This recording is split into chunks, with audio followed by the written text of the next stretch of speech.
حي على الفلاح.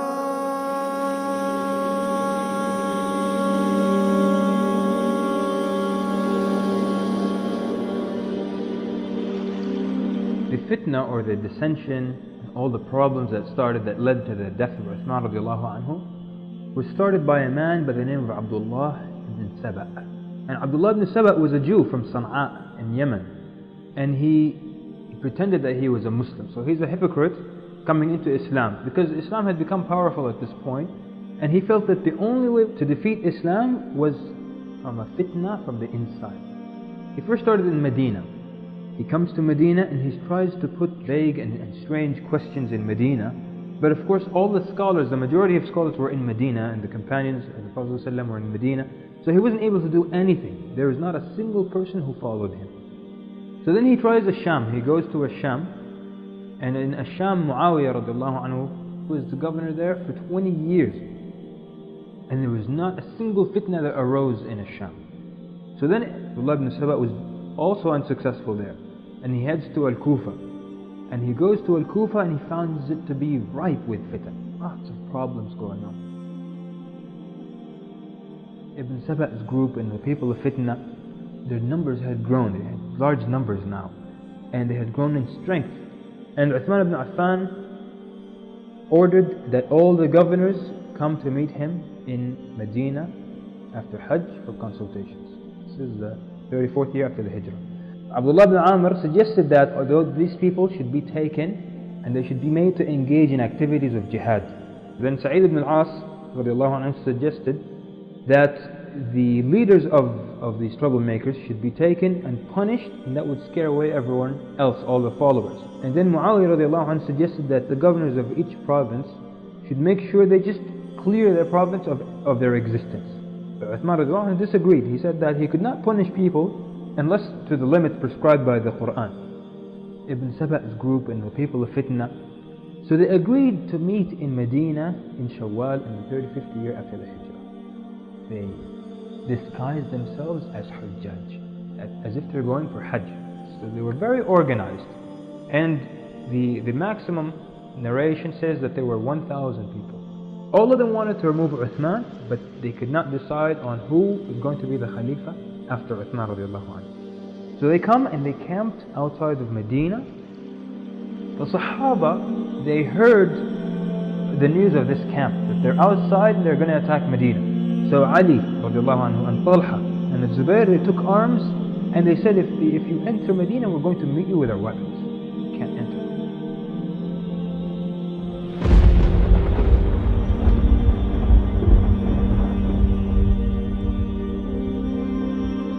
So the people of Fitna lost hope. They said that it's over and we're going to return. So when they return, people of Medina said, okay, they're gone.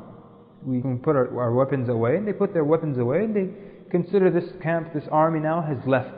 They're going on their way back. Suddenly at night, people of Fitna come and they fill the streets of Medina, and they're yelling and they have their swords out and they're saying, Allahu Akbar, Allahu Akbar, they're making takbir, and they just controlled the city. They said, we don't want this man, so let him leave the Khilafah or abdicate. So the Sahaba were not able to oppose them now. They are in control of the city. And then Uthman leaves his home. So now they're in control of the city, but they still allow Uthman radiallahu anhu to leave his home and go for Salah.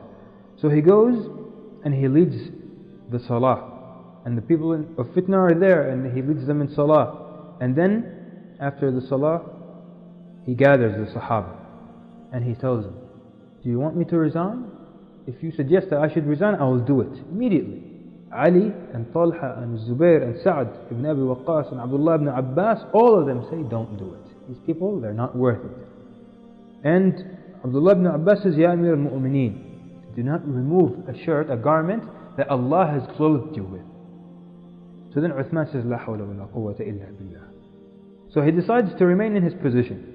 So when Uthman saw the people of Medina not able to do anything, what did he do? He wrote messages in secret and sent them. While the people of Fitna were waiting for his decision, he sent messages to each major city. The first to send an army was Muawiyah ibn Abi Sufyan. Immediately sent a quick army, put it together, and then Abdullah ibn Sa'd ibn Abi Sarh in Egypt sends an army under Muawiyah ibn Khudayj al-Sukuni. And in Kufa, Al-Qa'qa' ibn Amr, a man equal to 1,000 warriors, he gathers some warriors and he led them himself, and he advances ahead. And they're encouraging people to join the armies, to go save the Khalifa, that now the city, the holy city of the Prophet ﷺ is besieged. Armies start to pour from all around the Muslim Ummah, heading out to save the Khalifa of the Muslims. So while these armies were being gathered, events were unfurling in Medina. This is the first Friday since they came and entered Medina. Uthman enters the masjid to give the khutbah. Oh, you enemies or people who transgressed against us. By Allah, the people of Medina know that you are cursed upon the tongue of Muhammad sallallahu alaihi wasallam. So erase your mistakes with that which is correct, for verily Allah does not erase the bad deeds except with good. So then Muhammad ibn Maslama got up and said, and I bear witness to that. And then Zayd ibn Thabit gets up and he says that he is ready to swear upon that. So then the people of Fitna felt that they're going to lose control. So Hukaym ibn Jabal, the thief, got up to Muhammad ibn Maslama with the sword and forced him to sit down. So tempers flared. Everyone gets up in the masjid. And the people of Fitna got up with their swords. And the Sahaba are not allowed to carry swords. So they start to throw stones at them. And the people of Fitna are hitting them. And they start to throw stones back at them. And one of the stones that were being thrown around struck Uthman radiallahu anhu. And he's an old man, he's 83 years old. And he fell unconscious and he was carried to his home. So Ali and Talha and Zubair entered upon Uthman radiallahu anhu. They wanted to visit him while he was sick and to consult with him also. So Uthman commands him to do nothing. Just wait for the armies that are approaching. So he gathered all the people in the masjid and he gave them his last khutbah before he was murdered. And he says some beautiful words. Verily, Allah has given you the dunya, so you may seek with it the hereafter, the akhirah. And He did not give it to you so you could be attached to it. Verily, the dunya fades away and the akhirah remains. So do not be fooled by that which fades away, and don't let it divert you from that which remains. Fear Allah, for taqwa of Him is a protection from His punishment. And stick with the jama'ah and don't become split into groups and factions. And mention the blessing of Allah upon you as you were enemies. So He united your hearts and you became through His blessing brothers. So then He tells them, so go out, may Allah have mercy on you, and leave my doors. He's telling them no protection. No one to protect me and no one to lift the sword. And He calls Talha and Zubair and Ali, and they come and He tells everyone to sit down. So they all sit down. And then He says, O people of Medina. This is still in the masjid. He has everyone sit down. He says, O people of Medina, I bid you farewell. And I ask Him, meaning Allah, to give you a good Khalifa after me. And by Allah, I will not let anyone enter upon me after this day until Allah decrees His judgment on me. And I will leave those, meaning the people of Fitna, I will not give them anything from what they have asked. Not the deen, not the dunya. They're not going to get anything from me until Allah does what He wants with this affair. And He insists on the people of Medina to go back home, and He swore by Allah that they will. And this of course explains why the Sahaba did not defend him until his death. So everyone goes home. But the Sahaba didn't want to leave him unprotected. So Ali radiallahu anhu sent Al-Hasan and Al-Husayn. And then Zubair ibn al-Awwam sent his son, the warrior, Abdullah ibn Zubair. And Talha ibn Ubaidullah sent his son, Muhammad. And others of the Sahaba sent. So now we have a number of the young Sahaba are in the courtyard of Uthman radiallahu anhu with weapons, and the people of Fitna are outside of the house, and Uthman radiallahu anhu is inside the house. So now news reaches the people of Fitna of the armies that are coming to save Medina. So they have a meeting. They say, if they reach us, we're dead. The only solution is to kill Uthman. 18 days of them controlling Medina. And the armies are on their way. And they encircled the house of Uthman radiallahu anhu. And they said the best thing is to let him die alone. And what's the only way we can do that? To prevent him from drinking water. So they heard news that the army of Asham, 3 days away from Medina. So they were very afraid now. They're consulting with each other. What are we going to do? So they said, who will go in to Uthman and either get him to resign or kill him? So one of them agreed to do it. So they tried to enter by force. So now a fight starts between the people of Fitna and the youth of the Sahaba. So then news reaches Uthman that there is killing going on in his courtyard. So he calls Abdullah ibn Zubair. He says, who ordered you to do that? So he says, I have ordered that the weapons are to be put down, and I do not make halal a drop of blood in my cause. So he tells them, O Amir al-Mu'mineen, they will enter upon you. And he tells them, so be it. So they all left, Al-Hasan, Al-Hussein, Muhammad ibn Talha, except Abdullah ibn Zubair. He refused to go. He insisted. What they did, they set the external gate of the house on fire. And now they can enter from any side of the house. So Abdullah ibn Zubair then decided to stand in front of the house, in front of the door to the house. And at night, one of them, the people of Fitna, comes from the side and enters upon Uthman. And he yells, leave it and we'll leave you. Meaning, leave the Khilafah, we'll leave you alone. So then Uthman tells him, woe to you. Wallahi, I have never uncovered a woman in Jahiliyyah, nor in Islam.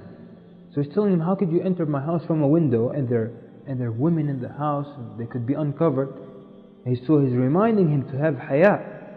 And I will not remove a garment that Allah has clothed me with, and I am upon my state until Allah honors the people of happiness and disgraces the people of wretchedness. So the man was taken aback by this, and he felt ashamed and he left. So they tried something else. They took stones and they started to throw. So he came to them from the window and he said, woe to you, don't you know that there are others besides me in the house? So one of them said, we were not the ones who threw them at you. So he asked them, who was it then? They said, Allah threw them at you. He said, you have lied. If Allah threw them at me, He wouldn't have missed. So they felt ashamed. So they left. What to do now? So they sent another man, telling him, rid us of him. And a man from Bani Layth. So he enters upon Uthman. Uthman tells him, where are you from? He tells him, Laythi. He tells him, you are not the one. So the man is surprised. He tells him, how is that?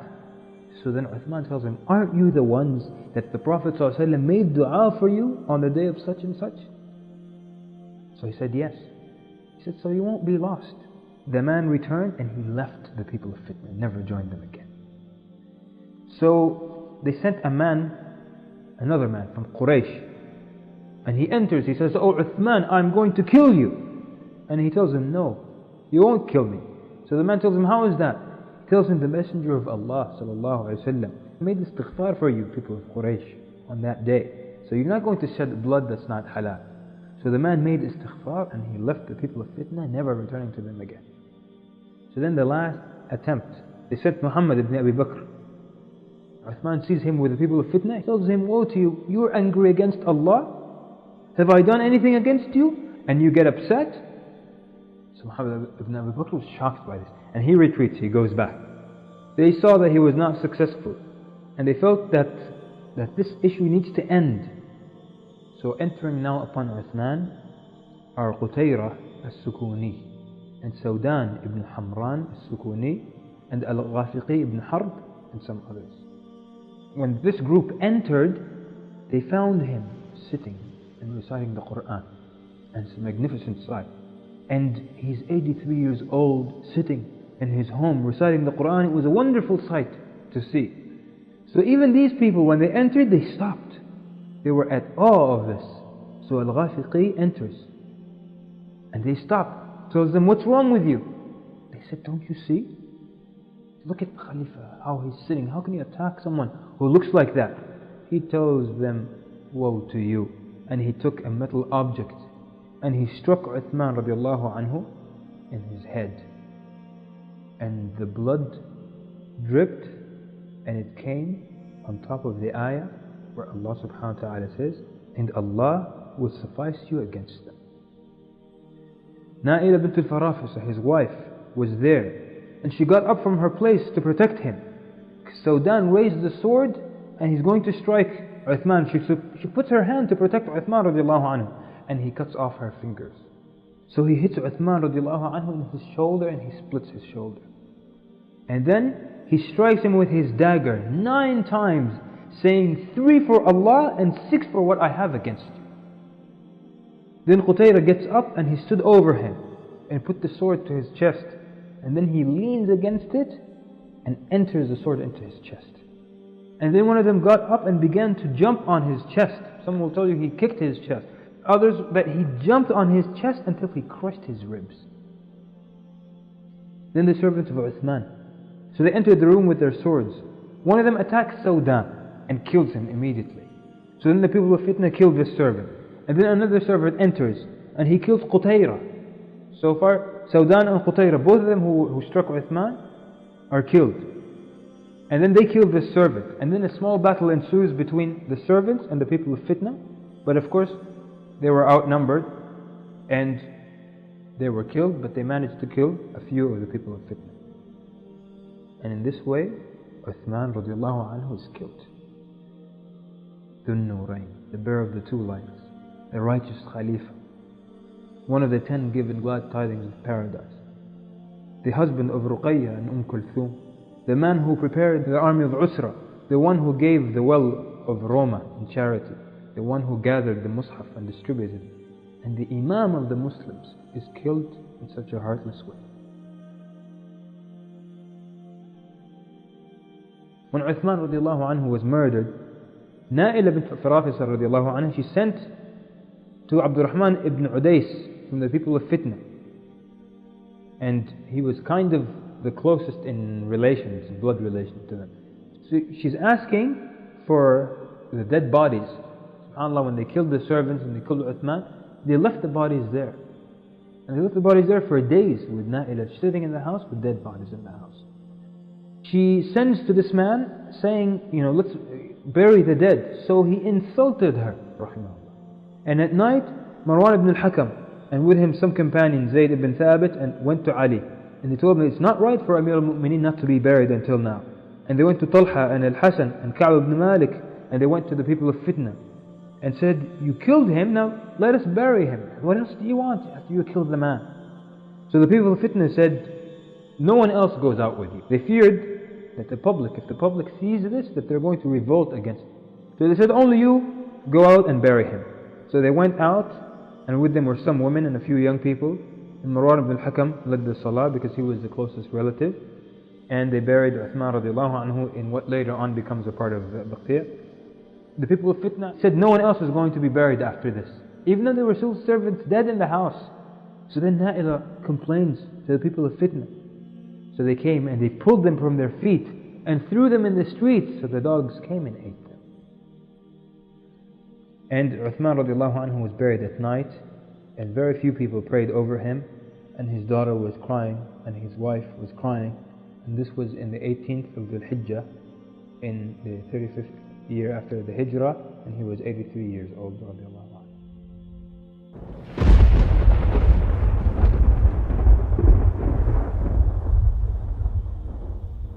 She wrote from Na'ila bint al-Farafisa to Amir Muawiyah ibn Abi Sufyan, by this letter I call you to Allah, who showered His bounties on you and made you Muslims and showed you the light and liberated you from kufr.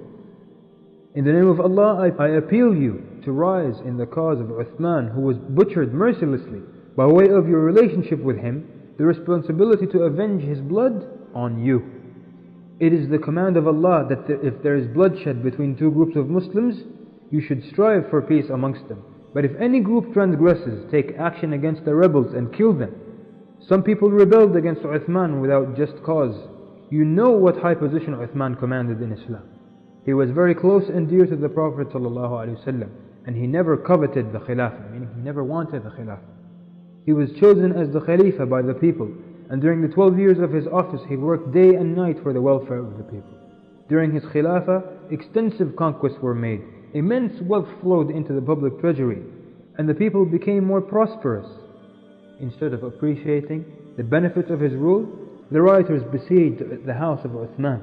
They did not allow any food or water to enter the house. We were denied the use of water from the well which Uthman had purchased with his own money. And she says, we threw ourselves on the body of Uthman, and they pulled us away and robbed us of our ornaments. I am sending you along with this letter the blood-stained clothes of the Khalifa. See to it that the blood does not go unavenged.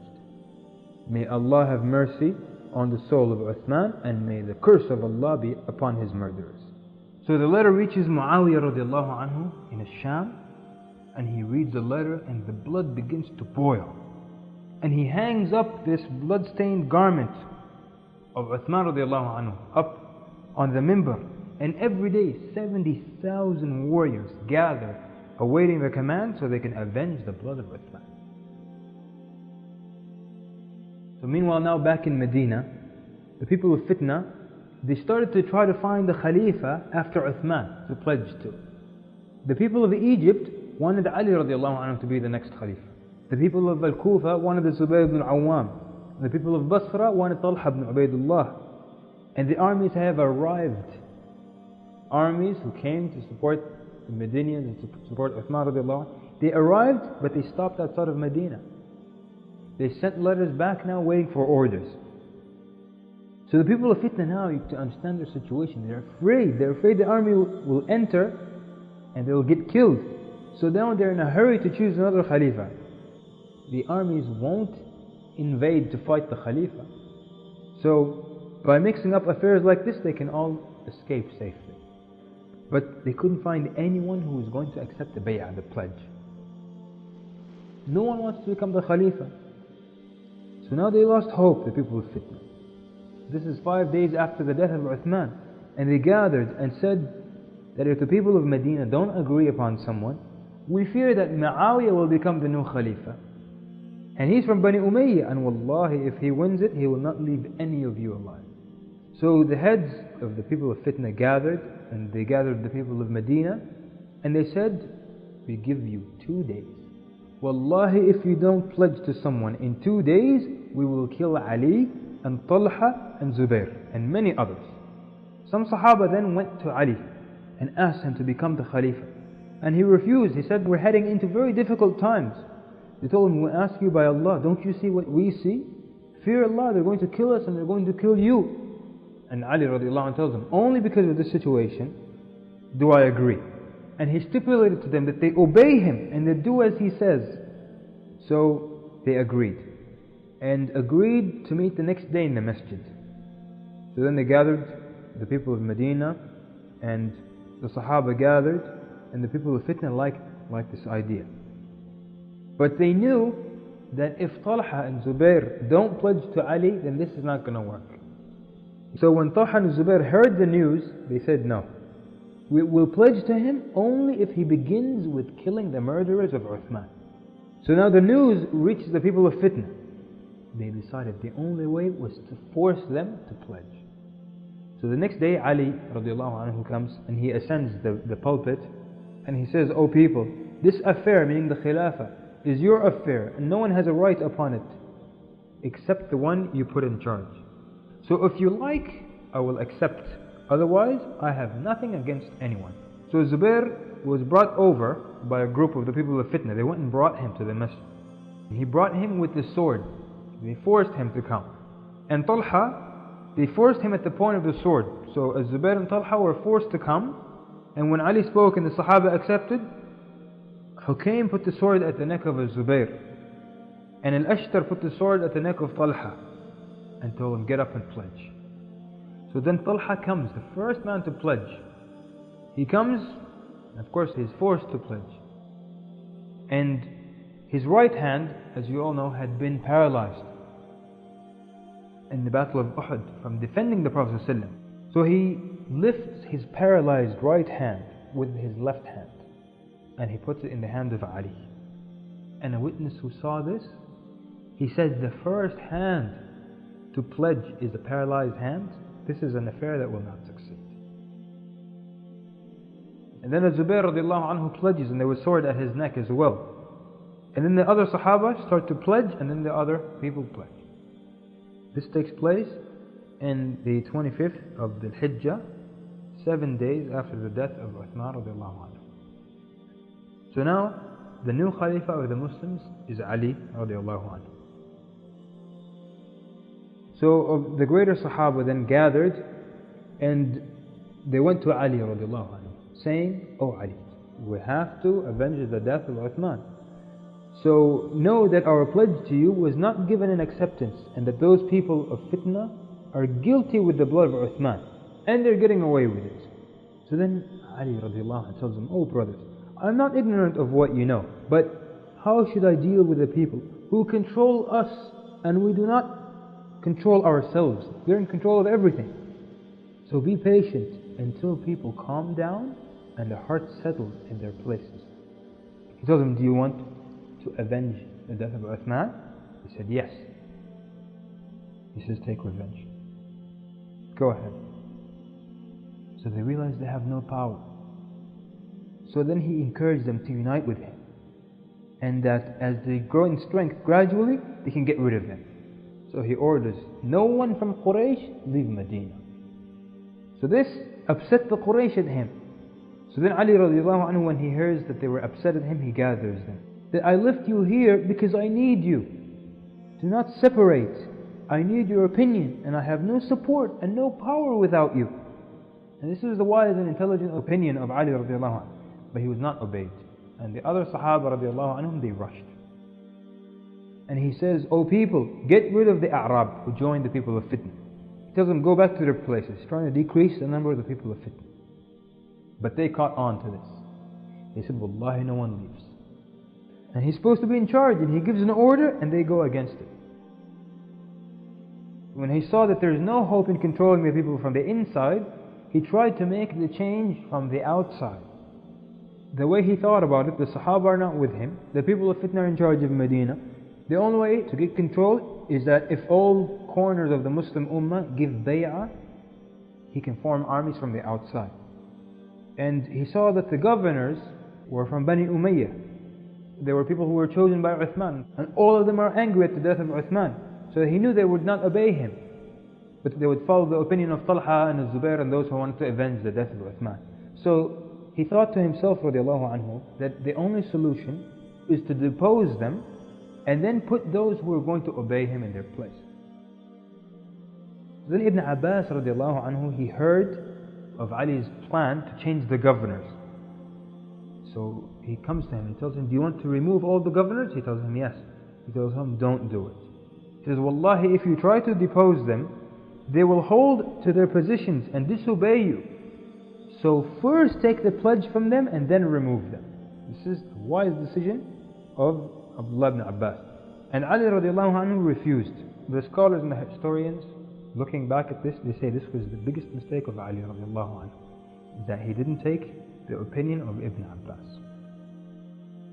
So then he sends to Yemen Ubaydullah ibn Abbas, the governor that was put by Uthman. His name is Ya'li and he's from Bani Umayyah. And when he hears the news, he left, but he took all of the wealth with him. And of course he didn't take it for his personal use. And now Yemen is under the control of Ali radiallahu anhu. So then he sends Khalid ibn Sa'id ibn al-As al-Makhzumi to Mecca, and they refused him. So then he sent Qithm ibn al-Abbas, and they accepted him, but not for long, as we'll see. Then he sends Muhammad ibn Abi Hudayfa to Egypt, but he was killed. When Ali hears that his governor was killed, he sent Qais ibn Sa'ad ibn Ubadah, and he reaches them, and they welcomed him, and they pledged to him and to Ali, except for a small group of the companions. Then he sends Sahl ibn Hunayf to Sham, and as you know, Sham been under Muayyah for 20 years. So when Sahl ibn Hunayf goes, he reaches the area of Tabuk. The warriors come out in rows to meet him. 60,000 warriors who were ready to avenge the death of Uthman. They met him and he asked them, "Who are you?" And he says, "I am Sahl ibn Hunayf." And they said, "What is your business here?" And he said, "Amir." And they said, "If Uthman sent you, then welcome. And if others sent you, then go back." He tells them, "Have you not received the news of the murder of Uthman?" And they said, "Yes." He asked them, "Didn't you receive the news of the bay'ah to Ali?" They said, "Yes." So basically, they're telling him that yes, we know, but we don't accept. 60,000 warriors who have been seeing the blood of Uthman up on the minbar every day.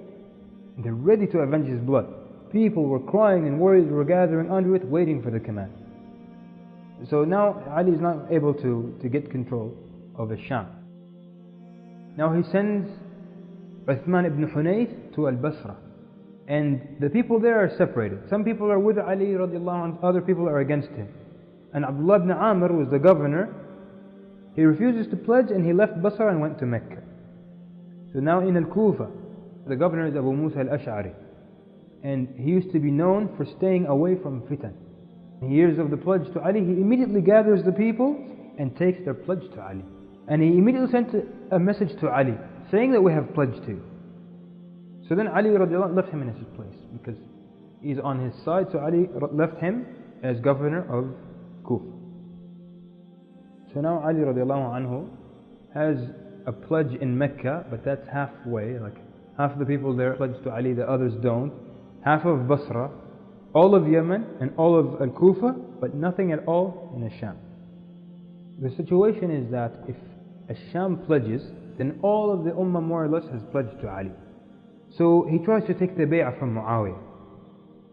So he sent him a message with a man called Subra al-Juhni, and he gives him a message demanding from him and from the people of Sham. In parts of the message he says, praise to Allah whom there is no God besides. To proceed, you have heard what happened to Uthman and the people pledged to me. So enter into this peace as the people have done. Wassalam. Very short letter. Asking him to pledge to Ali. So Muawiyah, when he gets this letter, he says, give me time. The messenger, Subra al-Juhni, comes the next day. And Muawiyah tells him, give me time. And this continues for 3 months. And at the end of the 3 months, he didn't know what to do. Notice, he is not demanding the khilaf. He feels that he is the one who was entrusted to avenge the blood of Uthman. So should he pledge to Ali radiallahu anhu? Or if not, what should he do? Should he attack Medina to kill the people of Fitna? And they're embedded in the army of Ali, so then he'll have to fight Ali. So what should he do? So he lets Subra al-Juhmi return back to Ali. And he tells him, what about your response? He says, my response will come. So he called 2 men from Bani Abs and Bani Rawaha. And he gave them a letter, a sealed letter. And he tells them, enter with this into Medina.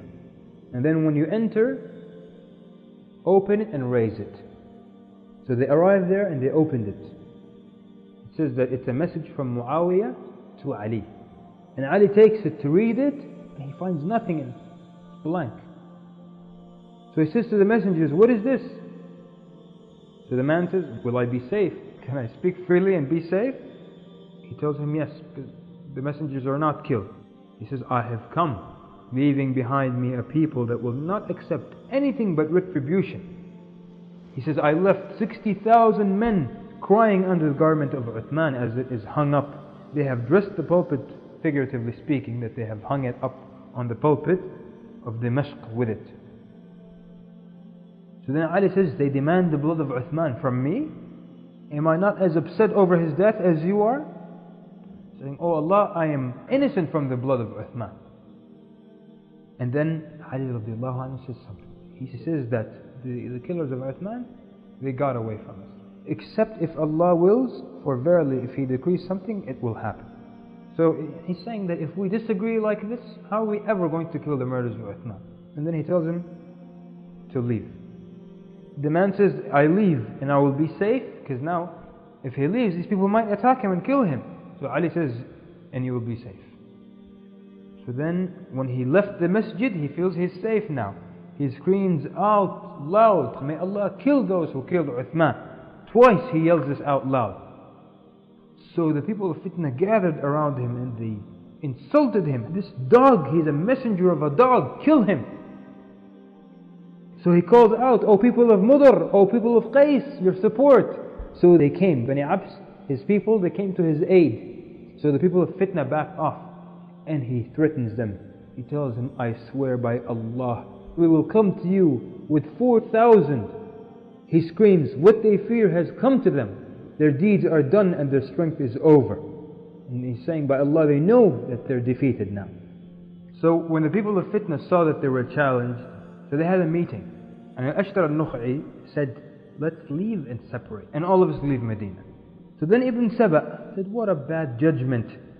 Let us infiltrate and mix with the army of Ali, so we're among his people and his close groups. And so they can't fight us except by fighting Ali with us. So they agreed upon that. So from then on, they never gathered together, but they always mixed with people. Wherever Ali was, they were mixed amongst that group and they would never leave him. Meanwhile, Abdullah ibn Umar decided to leave Al-Madinah. He had not pledged to Ali, but he still wanted to leave without letting him know. His position was that he would stay away from the fitna totally. So he goes at night to Kulthum, the daughter of Ali radiallahu anhu. So he goes to her, he tells her, I decided to go to Mecca to avoid the fitna. And I'm afraid that Ali will not think well of me, so tell him that I'm going to Mecca just to avoid the fitna. So in the morning, people wake up and they find that Abdullah ibn Umar is not around, and news reaches Ali radiallahu anhu. So they said to him, this is worse for you than the refusal of Talha and Zubair to give the bay'ah. Because they thought that Abdullah ibn Umar was going to Sham, to Syria, to Muawiyah, and there he was going to become the Khalifa, and everyone was going to pledge to Abdullah ibn Umar. And there they have an army of 60,000. So then Ali radiallahu anhu feared that the Ummah would be with two khulafa. So he prepares the army. He's preparing an army now just to stop Abdullah ibn Umar from getting to Sham. So now news of these preparations reaches Kulthum, and she tells him what happened. She tells him that he's just said he's going to Mecca. So then Ali radiallahu anhu says, Wallahi, he is with me, trustworthy. Aisha radiallahu anha and the other mothers of the believers, they left Medina before the murder of Uthman radiallahu anhu. They left for Hajj in Mecca. And when the news reaches her of the death of Uthman, she says, La hawla wa la quwwata illa billah. And then she waits to see what happens. And she hears the news of people pledging to Ali radiallahu anhu. And she knew that the companions won't pledge, and that Ali has no power over the people of Fitna. So she goes to the Haram in Mecca, and she sits in the Hijr of Ismail, and a partition was put up, and people gathered. And then she starts to call the people to gather and to prepare to kill the murderers of Uthman. By her estimation, Ali radiallahu anhu is powerless in Medina, and she wants to gather the people to go and avenge the death of Uthman. Abdullah ibn Amr, we mentioned him, he was the governor of Basra, put there by Uthman. He left and he went to Mecca. And when he heard this, he said, I will be the first to join this army. And Talha and Zubair and others gathered to go and kill the murderers of Uthman. So now, the governor of Ali in Mecca, he saw that he has no control, so he went back to Medina. Then joining them is also Ya'li ibn Umayyah. You remember him from Yemen. He's the one who took all the wealth. He arrives in Mecca and he finds the army looking for money to help raise the army. So he brings them the wealth, saying, I gathered it during the reign of Uthman, so take it. And he had with him 600 camels and 600,000 dirhams. So this is excellent assistance in preparing the army. So there are 1,000 warriors prepared now, under the army of Aisha radiallahu anha and Talha and Zubair. Where should they go now? Where should this army head? Should they go to Medina? And they say no, it's the place of the people of Fitna, and Ali radiallahu anhu won't allow it, and we don't want to fight Ali. Should they go to Sham? They found that Muawiyah radiallahu anhu is in charge of Sham and he's on their side. So Abdullah ibn Amr, who said he was the former governor of Basra, he says, let us go to Al-Basra. I used to be their governor there and the people there respect me, so let's head there. So they start to head to Al-Basra. And the people start to hear of the army of the mothers of the believers, Aisha radiallahu anha, and they start to join this army. In no time, the army now consists of 3,000 warriors. Hafsa and the rest of the mothers of the believers left out with the army, because at this point they were thinking that they're going to Medina. But then when it became that the army is going to Basra, the mothers of the believers went back. But Hafsa radiallahu anha said, My opinion is that of Aisha, and she left with Aisha. So now Aisha and Hafsa radiallahu anhum are going to Basra, but Abdullah ibn Umar radiallahu anhum hears of Hafsa, she's his sister, and he came to her and he said, go back. And Hafsa radiallahu anha goes back to Mecca. When this army of Aisha radiallahu anha left Mecca, the women and the people and everyone came out crying over the death of Uthman. So the people of the army themselves started to cry, and the voices were raised with weeping and crying, so much so that it became known as the day of Nahib. So now all the great companions and all those of Bani Umayyah went out with Talha and Zubair, Al-Walid ibn Uqba and Sa'id ibn al-As, and Al-Marwan ibn al-Hakam from Bani Umayyah, and not to mention al-Mu'mineen Aisha radiallahu anha. And the army advances. So then Ali radiallahu anhu hears of the news of this army, and at first he says, we'll leave them alone. And then he thought to himself and says, if I could convince them to join me, then that would be better. So he had an army prepared to attack al-Basra. This is when he found no bay'ah in al-Basra, he prepared an army to attack it. And the people were asking him, how are you going to attack a people who are not fighting against you? And then he tells them, if every governor says, I'm not going to pledge and I'm staying with my region, I'm still in charge of them, he says the ummah will be separated. So we have to take the pledge by force. So in the sight of Ali radiallahu anhu, the ummah separating like this was a bigger fitna than killing the murderers of Uthman right now or a little later. When he heads out, this is when he was on his way to Basra, he hears the news of the army of Mecca, and he thought that it's better to stop them before they reach Basra.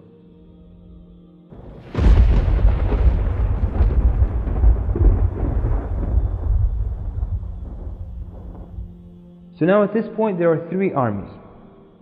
There is a major army in Sham, and it's not doing anything at the moment. And then there is an army that's moving towards Basra, and that is the army of Talha and Zubair and Aisha radiallahu anha. And then there's the army of Ali radiallahu anhu, and he only had 700 men, and he's attempting to stop Talha and Zubair, but as news of him approaching grew, his army grew, and became anywhere from 1,000 to up to 3,000 warriors. So now the people of Basra, they hear of this army coming to them. And Uthman ibn Hunayth, he was the governor that was put there by Ali radiallahu anhu, he had the choice now. Does he accept this army or does he stop this army? And we understand the army has in it Aisha radiallahu anha. So these are the divisions that the Muslim Ummah was upon. So then when the army of Aisha radiallahu anha and Talha and Zubair reached near al-Basra, Umayr ibn Abdullah al-Tamimi came to the mother of the believers and he said, O mother of the believers, I ask you by Allah to write to them. Perhaps they'll agree to what you're calling them. So she likes his idea. So she told Ibn Amr, and he was, as we said, the former governor of Basra. People liked him there and they knew him. So she tells him to enter into al-Basra and to inform the people of their intention, that they're gathering there so they can get their revenge and avenge the death of Uthman. So he agrees. So she sent him and he entered secretly into al-Basra. And she also gave letters to the leaders of al-Basra. So then Abdullah ibn Amr enters and he finds the people with different views. Some don't want to participate at all, and others are with the view that there should be with the army of Ali radiallahu anhu and not that of Talha and Zubair and Aisha.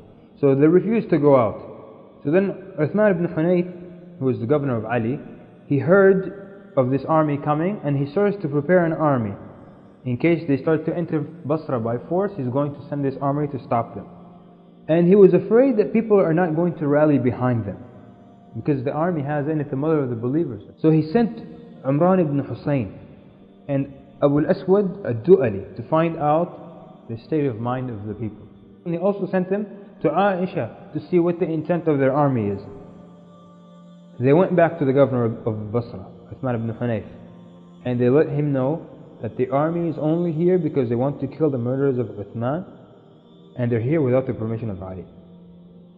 They decide to stay as they are. Whoever wants to go join them, then that's okay. And if they want to stay in Basra, they stay. But he says, I will not allow them to enter Basra without the permission of the Amir of the Mu'mineen. The governor Uthman ibn Hunayf knew that now Basra is divided. The people who want to join the army and people who don't. Now the army of Aisha drew near, came right to the outskirts of Basra, and they camped there. So Uthman ibn Hunayf, the governor, he came out with his army and they camped right in front of them. So he didn't want to let them to enter Basra. And when the armies got near each other, Talha radiallahu anhu got up and he started talking to the people, explaining why they had come. After he spoke his army, they started to yell, Sadaqt, Sadaqt, a truthful speech, you have spoken the truth. So when the people of Fitna and the army of Uthman, the governor of Basra, heard them, and why were the people of Fitna in the army of Uthman? Because if you remember, the groups left from Basra, groups left from Kufa, and they went to Medina. And some people remained in control of Medina, while others returned back to Basra. So now some of the people of Fitna were in the army of Basra, facing the army of the mothers of the believers, and Talha and Zubair. They said, you have lied. And they started to curse and to cuss at Talha radiallahu anhu. So then as Zubair radiallahu anhu got up to speak, and he wanted to encourage them to join their cause. And when he was done, his army told him, Sadaqt wa barart. And then the people of Fitna responded, Bal kadhabt wa fajart. No respect for the companions of the Prophet ﷺ. So then when Aisha radiallahu anha saw differences to this degree, she asked to speak. And everyone was quiet. And she gave a powerful khutbah. And she said that the truth is that we have not come to remove nor to challenge Uthman ibn Hunayf, but how can we keep quiet about the blood of Uthman? And after her speech, the army of Uthman ibn Hunayf split in two. Part of the army said, Sadaqti wa bararti. You've spoken the truth. And a group said, Bal kadhabat wa fajarat. And she is the mother of the believers. And they're speaking like that. Now the two groups in the army of Uthman ibn Hunayf started to insult each other. And then Hukaym ibn Jabala, the thief amongst the people of Fitna, saw that the army of Mecca is increasing. He feared that if everyone joins them, they're going to be uncovered. The people of Fitna are going to be the only ones. And then they're going to be destroyed. So he and those who were with him immediately got up and started the fighting. They attacked the army of Talha and Zubair and Aisha radiallahu anha. So then Aisha ordered the soldiers to hold back and to defend themselves only, but not to kill them. And Hukaym ibn Jabala had ordered those with him to attack fiercely. And Aisha keeps ordering people to pull back because they were not there to fight them until nighttime came, and then the two armies separated. So now Aisha radiallahu anha wanted to consult with those in her army what to do. So they decided to move to another place. So the news of this reaches Hukaym ibn Jabala, and he gets those who are with him ready to fight again. And right after Fajr, they attack again. And the battle remained from Fajr until Dhuhr. Until now, the army of Aisha radiallahu anha, they're only defending themselves. But then when they saw that the others insist on killing them, Talha and Zubair radiallahu anhuma ordered they should fight back. And then the losses start to come down on the army of Hukaym ibn Jabala, who's amongst the army of Uthman ibn Hunayf. And notice that Uthman radiallahu anhu, the governor, never ordered the attack. So many of people were wounded from the army of Aisha radiallahu anha, but many people died from the army of Hukaym. And when they felt that they're going to be defeated, they asked for peace. And then Aisha radiallahu anha immediately stopped the fighting. So then they began to negotiate. And Uthman ibn Hunayf sent to them, saying, aren't you bound by a pledge to Ali? So why don't we wait for the decision of the Khalifa? So they said, we have no bay'ah. Our bay'ah was by force. So then the discussion becomes whether their bay'ah was by force or by their own decision. So they said to Uthman ibn Hunayf, if we really were coerced into giving the bay'ah, are we not correct in wanting to avenge the death of Uthman? He said, yes. Then they said, what if it's proven that you gave the pledge and you gave it on your own decision? They said, if that's the case, then the decision is that of the Khalifa, and we are in the wrong and we will pull back. So they wrote out an agreement, and they sent a man by the name of Ka'b ibn Sur. He was a judge, the judge of Basra. He was a pious man, and he was a great scholar. So Ka'b ibn Sur radiallahu anhu goes to Medina with the intent to investigate. And when he arrives there, Ali is not there, obviously. He went out with his army to stop Talha and Zubair. He's still on his way there. And he was known, his position was known amongst the Muslims. So the people gathered to hear what he's going to say. So he said, "O people of Medina, I am the messenger of the people of Al-Basra to you. Did the people coerce Talha and Zubair upon the pledge to Ali, or did they come out of their own will?" And no one responds. And why is that? Because the people of Fitna are still in charge of Medina. And if you speak, you'll get killed. So then he asked them, "By Allah, you have to answer me or fighting will break out." So then Usama ibn Zayd radiallahu anhu stands up and says, they did not pledge except while they were coerced, they were forced. So then a man by the name of Tammam, one of the leaders of the people of Fitna, he gets up and he raises his sword to kill Usama ibn Zayd. The governor of Medina, Sahl ibn Hunayf, he gets up and he stops him. And he was saved by Suhaib al-Rumi radiallahu anhu. He pulls him, he physically has to pull him out of the people. So then Usama ibn Zayd radiallahu anhu says, "La wallah, I'm not going to wait and let people get killed and stay quiet." So Ka'b ibn Sur takes this response and he goes back to Al-Basra. So Sahl ibn Hunayf immediately sent news of what happened to Ali radiallahu anhu. And Ali knows that if Ka'b goes to Al-Basra with this news, all of them are going to join the army of Mecca. So immediately he sends a letter to Ka'b ibn Sur. So Ali radiallahu anhu is trying to convince Ka'b ibn Sur not to go with this news to Basra. It's only going to cause more problems. But Ka'b ibn Sur never received this letter. So people came to ask Uthman ibn Hunayf, according to our agreement, Talha and Zubair are in the right. And Uthman ibn Hunayf, the governor, tells him, "I have received a letter from Amir al-Mu'mineen and it tells me these are the orders in it and I'm going to obey him." So the people were divided. Some joined the army of Mecca and some stayed with the army of Uthman ibn Hunayf. So the people of Fitna saw that things are not in their favor now. So they started to think, how can they get out of this situation? So the only way to get out of this situation, they gathered and they began the fighting again. And every time things are about to settle down, they start to fight again. And then fierce fighting takes place. And Aisha radiallahu anha is calling them to stop and they refuse. And she orders a man to go out and to yell, to say, "We only want the murderers of Uthman. We will not fight except with those who killed Uthman. Whoever did not take part in the murder of Uthman, let him leave the battlefield." And as soon as he does, Hukaym ibn Jabala gets to him and he kills him. So then the fierce fighting continues. And many people are killed. And Hukaym ibn Jabala, he was a fierce warrior. But a man from the army of Mecca was able to reach him.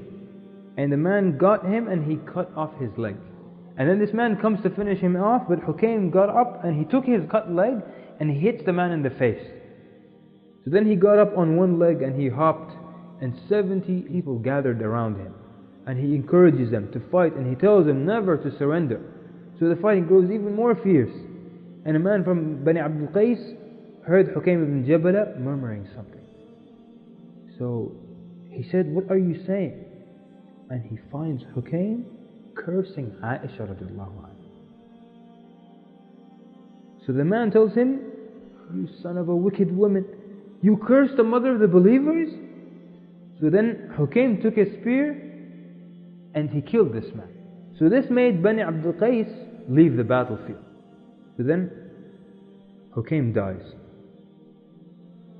So the army of Mecca starts to kill the people of Fitna left and right. So they ran. So Aisha called to their people and to their tribes, saying, "We only want the murders of Uthman, so hand them over to us." And each tribe started to hand over those of its kinsmen who took part in the murder of Uthman. Their people from their tribe pull them from their feet and give them to the army of Mecca. And they killed all 600 men. except Hurqus ibn Zuhair. All of the others were killed. Hurqus ibn Zuhair went to his people, and they were taken over by tribalism, because he's one of their nobles, so they refused to turn him over. When the army of Aisha radiallahu anha comes demanding to deliver Hurqus, they refused, and they came out to meet them with 6,000 warriors. And they said, we will not turn him over except with our blood. This is how the event in Al-Basra ended, and now Talha and Zubair enter the masjid to talk to Uthman ibn Hunayf at the time of Isha. So Uthman ibn Hunayf was at his home, and he was delayed. So they sent a group of people to go and bring Uthman ibn Hunayf to the masjid to turn over Al-Basra. So this delegation insisted, and he refused. So they insulted him, and they hit him in his home. And then they started to pull his beard and plucked his beard until not a hair was left on his face. And then they pulled him physically to Talha and Zubair. So when they saw this, they were shocked. We didn't order you to do this to the man. So they sent to Aisha radiallahu anha, and she says, leave him alone. So he leaves, he goes to Ali immediately. And when Ali heard the news and how many innocent people were killed in the battles of Basra, and how it was taken by force, and how they did this to his governor, he said, now it is halal to fight. So now the army of Zubair and Talha and Aisha radiallahu anha grew substantially, and this encouraged them even more. So then the army of Aisha radiallahu anha grew to 30,000 warriors.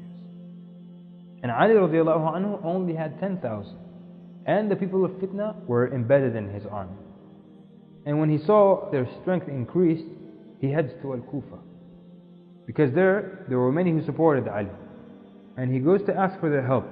And he says, I have chosen you in the letter to assist in the religion of Allah, so we can bring the ummah back to being united and to become brothers again. So then Abu Musa radiallahu anhu, he got up and he spoke. And he tells the people, this is a fitna, don't take part in this. And this is the governor of Ali radiallahu anhu advising his people against what Ali wants. So no one at all goes out to join the army of Ali. So now the governor of Ali is also on the opinion of Talha and Zubair. So he sends Al-Hasan and Ammar ibn Yasir radiallahu anhu. And they entered the masjid and the people gathered. So they spoke to Abu Musa. Al-Hasan began and he said, why are you stopping the people from aiding us? Wallahi, we only want to make things right. You do not fear Ali that he might do some injustice to people. He's a just man. And he tells him, you have spoken the truth, may my father and mother be sacrificed for you. But the one who is consulted is entrusted, meaning I have to be truthful to you, you're consulting me. And I have heard the Prophet ﷺ say, there will be a fitna, and Allah has made us brothers and made our blood and wealth unlawful. So now who should the people listen to? Abu Musa al-Ash'ari radiallahu anhu, and he has good arguments, or should they listen to the grandson of the Prophet ﷺ? So then Ammar ibn Yasir, he got up and he said, Abu Musa has spoken the truth, but help Amir al-Mu'mineen. So then Al-Hasan says to Ammar, sit down, you're not the one for this task. So then he calls Al-Qa'qa'. He said, O people of Kufa, I am to you an advisor and I care for you, and I want what is good for you, and I will tell you that which is the truth. As for what was said by the Amir Abu Musa, it is the truth. But there is no place for it now. We're in a situation now where we have to take action in order to fix the fitna. He says it is necessary to have an authority to organize people and to support the oppressed. And this is Amir al-Mu'mineen. You have given him bay'ah, and he has called you time and time again. And you have to assist him to support the oppressed and humiliate the oppressor. And he calls you to rectify conditions. He's telling people to go out to him, to Ali radiallahu anhu. And then Al-Hasan says, respond to your Amir and go to your brothers. Wallahi, the people of stature and intelligence and position call upon you to respond to them. And the Amir of the believers says, I have come out either oppressing or oppressed. If you find me oppressed, help me. And if you find me to be oppressing, fight me. And then he says, and Wallahi, Talha and Zubair were the first to give me bay'ah and the first to leave me. And then he says to them, have I stolen wealth, or have I changed the laws of Allah so you don't obey me? So get up and command the good and forbid the evil. So then when Al-Hasan said that, the people got up and they went out with him and they left Abu Musa radiallahu anhu. And with that, 10,000 warriors came from Kufa to join the army of Ali. So now Ali radiallahu anhu moves to meet the army of Talha and Zubair. And he doesn't want to fight with them initially. So he sent a man, and he is Al-Qa'qa' ibn Amr radiallahu anhu. And he went to Aisha radiallahu anha.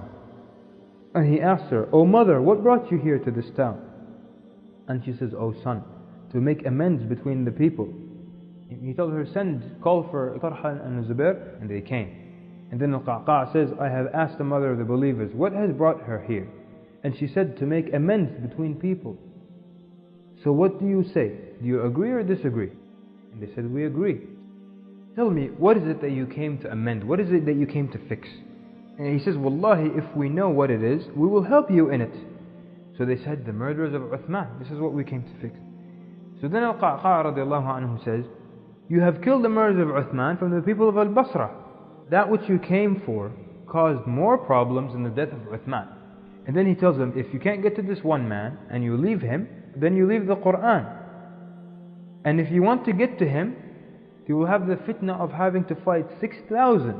So you were better before you left than today. So it shows how wise Al-Qa'qa' radiallahu anhu was. So then Aisha radiallahu anha tells him, "So what do you say then?" And then he says, "I say that this issue can be resolved by calming things down. If it calms down and the Khalifa is in charge, we can easily capture Hurqus ibn Zuhair. So if you give us the pledge, then it is a sign of good and a glad tidings of mercy, and we will get revenge with you.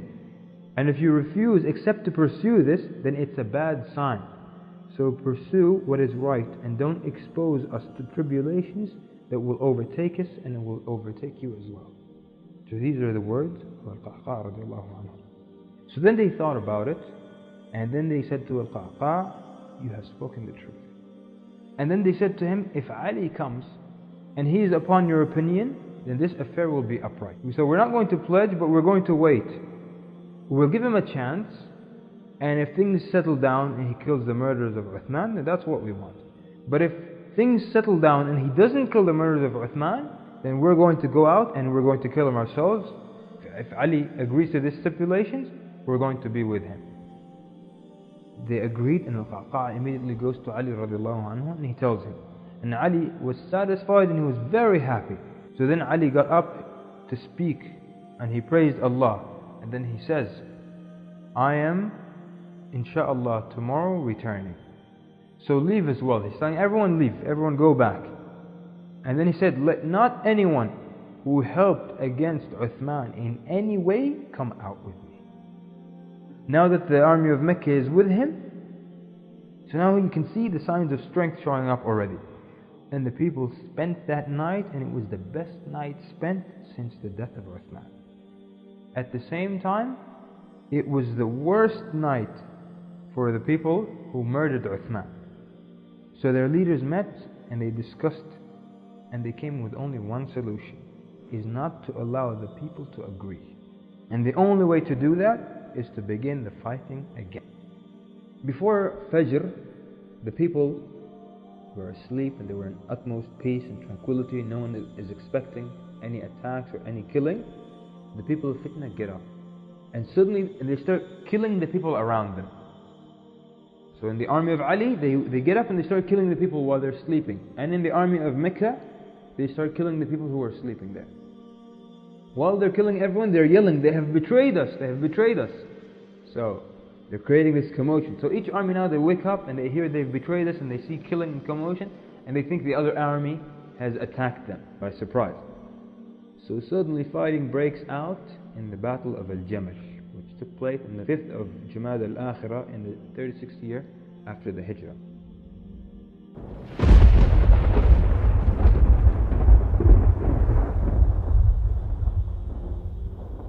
The people were fighting and killing each other in the dark. And then Ali radiallahu anhu got up and he asked, "What's going on?" And they said, "They have betrayed us." And Talha and Zubair on the other side, they get up and ask, "What is happening?" And they said, "We're betrayed by the army of Ali." And it's difficult at this point to investigate. So then Ali radiallahu anhu sent to the leaders of the army of Aisha radiallahu anha. First he sends to Talha, and Talha radiallahu anhu comes to him. And they come close until the necks of their animals cross. And then Ali tells him, you have prepared men and you have prepared weapons. If you have prepared an excuse with Allah, am I not your brother in Islam? So what has made my blood halal all of a sudden? Talha tells him, you turned on us. And then Ali tells him, did you not pledge to me? And Talha says, I pledged to you with the sword at my neck. And then Ali tells him, you fight with me, and with me is Ammar. Because the Prophet ﷺ had said to Ammar that you will be killed by the transgressing party. So then Talha turns back and he starts to think about this. And then Ali sent a man to Abdullah ibn Zubayr radiallahu anhuma. And when he reached Ali radiallahu anhu, he dismounts. And he goes to Ali radiallahu anhu, and Ali dismounts and he embraced him. And he said, Wallahi, I love you in Allah. And then Abdullah ibn Zubayr says, and I wallahi love you for the sake of Allah. He tells him, woe to you, O son of my brother, wait, what brings you here? He says, we came to seek revenge from the murderers of Uthman. And then Ali says, may Allah kill the murderers of Uthman. Then Abdullah Zubayr leaves. And Zubayr ibn al-Awwam, his father, comes. And he comes close so that the necks of the riding animals cross. And Ali tells him, what brought you? And Zubayr says, we came to revenge the death of Uthman. So then Ali says, may Allah kill those who murdered Uthman. Did you not pledge to me? And Zubayr tells him that I pledged to you with the sword at my neck. You fight against me and Ammar is with me. So then Zubayr was quiet. He tells him, oh Zubayr, do you remember when you passed with the Messenger of Allah? So he looked at me, meaning the Prophet ﷺ, looked at Ali and smiled. So I smiled back at him. And you said, the son of Abi Talib doesn't stop his boasting. So then the Prophet ﷺ said to you, Ali is telling him, he is not boasting, and wallahi you will fight him while you are the oppressor. So then Zubayr radiallahu anhu said, wallahi I have forgotten. This was 30 years ago. He had forgotten this incident. So he was so moved by this and so shocked by it. So he leaves the battlefield. And he doesn't want to fight anyone. The army of Ali radiallahu anhu, when the fighting took place, of all the people in the army of Mecca, they were afraid of Zubayr and Abdullah ibn Zubayr, his son, and a man by the name of Ibn Yathribi. These three warriors. And the army of Basra, the army of Aisha and Talha and Zubayr, they only feared Ali and Al-Qa'qa' ibn Amr al-Tamimi and Al-Ashtar al-Nukhai. These three fierce warriors. So they were afraid of those people. So when Zubayr radiallahu anhu leaves the battlefield, son Abdullah hears the news and he goes to his father and he tells him, oh father, where to? And Zubayr says, wallahi I will not fight them. He says, oh father, you gathered the people, then you run away? And he tells him, leave me alone. And then Abdullah, his son, tells him, perhaps you are afraid of the swords of Bani Abdul Muttalib. So then his father becomes angry and he tells him, wallahi, there is not a handspan on my body except that there is a wound in the way of Allah, even my private part. Accusing me of being afraid. So he leaves radiallahu anhu. And when he left, a man by the name of Ibn Jurmuz followed him. And when he comes near him, they're on their way to Mecca, Zubayr turned around and when he saw Ibn Jurmuz, he says, I see death in his face, meaning he's coming to kill me. And the servant who is with Zubayr, traveling with Zubayr, says, kill him then. Before he kills you, kill him. So then Zubayr radiallahu anhu says, with what excuse should I kill him? So then Ibn Jurmuz comes to him and he tells him that I want your companionship on this journey. So then Zubayr let him join them. And when it was time for Salah, Zubayr radiallahu anhu said, As-Salah. And Ibn Jurmuz said, As-Salah. And then Zubayr radiallahu anhu advanced ahead, and the servant and Ibn Jurmuz were in the back. And as soon as he made takbir radiallahu anhu, Ibn Jurmuz attacked him with his knife, and he killed him. And then he took his armor and his shield and his sword. And even though this great man is one of the 10 given glad tidings of paradise, he murders him in such a way while he's praying. So we move now to the Battle of Al Jamal. Ibn Yathribi comes out, and he was one of the most feared. And he challenges who wants to come out to fight him. So the first man goes out to him, and he kills him. And the second man from the army of Ali goes out to him and kills him again. And the third man from the army of Ali radiallahu anhu goes out, kills him. So then everyone's afraid of him. So then Ammar ibn Yasir radiallahu anhu, who was 90 years old at the time, went out to him. So when he went out, everyone started to say, Yarhamullah, he's going to die, may Allah have mercy on him. When he reaches him, Ibn Yathribi attacks him. And he swings at him with his sword, and Ammar blocks it with his shield. His sword gets stuck in the shield, and he's not able to pull it out. So then Ammar radiallahu anhu strikes his leg, and he takes him captive to Ali. And when he gets there, he's asking to be forgiven. And then Ali radiallahu anhu tells him, you killed 3 and now you want to be forgiven? And he had him killed. Meanwhile, when the battle was going on, Ali radiallahu anhu can't believe that the Sahaba are fighting each other. This is the first time that this has happened so far. So he stays away from the battlefield, and he's praying and he's crying all the time behind the army. And leading the army instead of him was Al-Ashtar al-Nukh'i. And he was also a very fierce warrior. The army of Aisha radiallahu anha was being led by Abdurrahman ibn Utayb ibn Usayd. Talha radiallahu anhu was also behind the army, and on this side Ali is behind his army. And Aisha radiallahu anha is in Basra, because after the peace that they made, she went and she stayed in a house in Basra. So she's not there in the battlefield at the moment. So Ibn Jarmuz then comes to the tent of Ali radiallahu anhu. And the Ibn Jarmuz is the man, remember, who killed Zubair. So he tells him, what is it that you have? And the man says, I have the good news. So he gave him the sword and the shield of Zubair radiallahu anhu. And Ali radiallahu anhu, he looks at it and he starts to cry. He says, and how many times has this sword defended the face of the Prophet sallallahu alaihi wasallam? So the guard goes out to him and he tells him, Ali says, give the killer of the son of Safiya the news of the hellfire. So the man becomes afraid and he runs away. And some companions later on, they hear of this, so they follow him. And when they came close to him, Ibn Jarmuz says, if we fight with you, and if we kill with you, we are in the hellfire. And if we fight you, we're in the hellfire. So he takes his sword and he kills himself. Meanwhile, the battle is still continuing.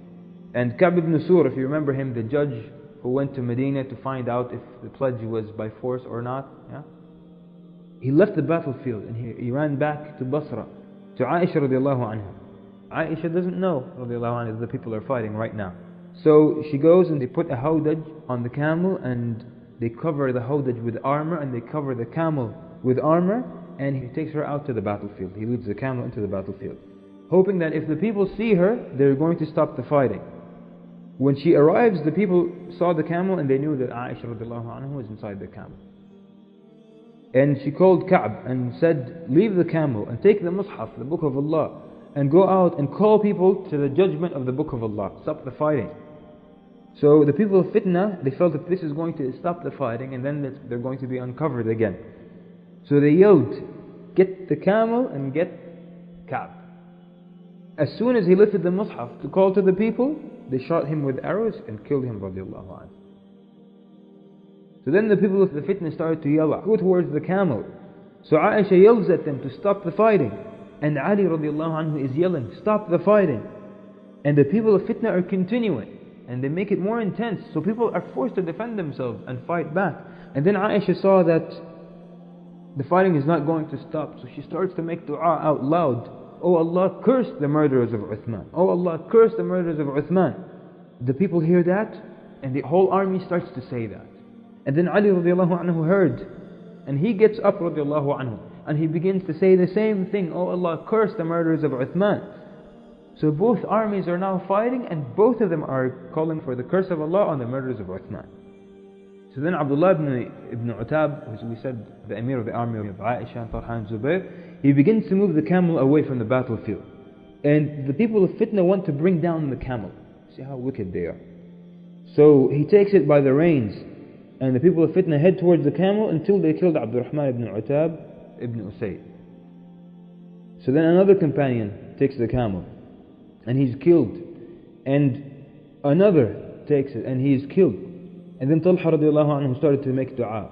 This is behind the battlefield. He says, Allahumma, make me a sacrifice for Uthman. If I have not done enough for his death, then avenge from me. So an arrow then suddenly comes flying, and it hit him in his knee joint. And it struck a major vein, and blood starts to flow. Then Al-Qa'qa' from the army of Ali radiallahu anhu comes to Talha, and he says, Ya Aba Muhammad, you're wounded.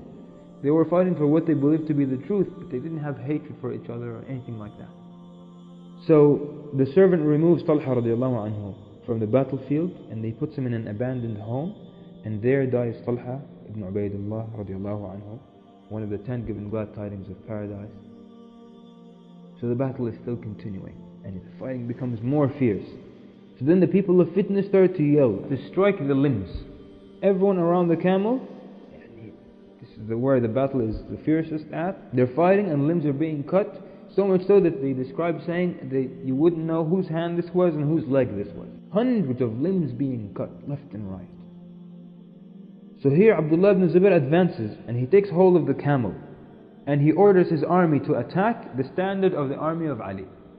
And then the fighting is fierce in two areas, around the standard of the army of Ali radiallahu anhu and around the camel of Aisha radiallahu anha. And the standard of Ali falls 10 times. So Al-Ashtar al-Nukh'i then he felt that the army is being defeated and he's on the side of Ali.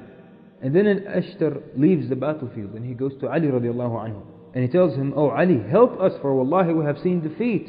And wallahi if you don't come to the battlefield, we'll be defeated. So Ali radiallahu anhu got up. And he went out to the battlefield. And this rekindles their hope.